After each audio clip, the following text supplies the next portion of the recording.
وليست القضية قضية ذكاء وفن ودهاء وكذب ورشوة وغير وسرقة، لا لا لا لا لا، بدون هذا كله. وبه الذي يسرق أخذ ما كتب له، لو لم يسرق لجاءه، والذي يرشي أخذ ما كتب له، لو لم يرشي لجاءه، والذي يغش أخذ ما كتب له، لو لم يغش لجاءه. يذكرون عن علي بن أبي طالب رضي الله عنه أنه جاءه سائل، فقال علي للسائل: انتظر. قال: وكنت أذكر أني وضعت دراهم، قيل 4 دراهم وقيل 7 دراهم، لكن لا أدري أين وضعتها، فصرت أبحث عنها،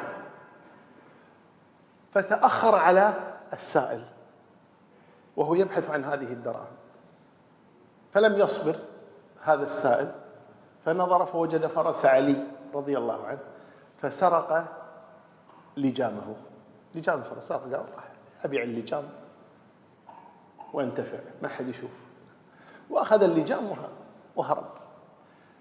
وجد علي الدراهم رضي الله، خرج ليعطي الرجل، وإذا الرجل قد ذهب. ثم جيء إلى علي فقيل له: لقد سرق لجام فرسك.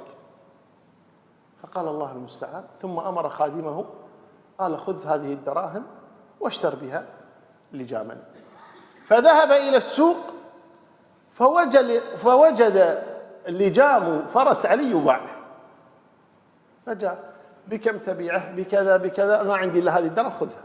فأعطاه الدراهم التي كان سيعطيه إياها علي رضي الله عنه، وأخذ اللجام ورجع به إلى علي رضي الله عنه.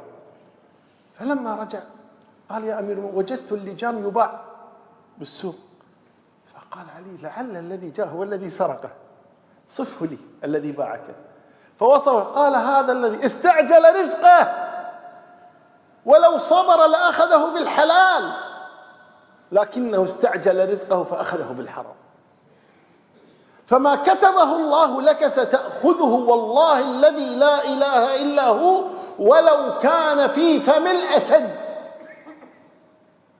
وما لم يكتبه الله لك والله لن تناله ولو سلم لك يدا بيد، أبدا.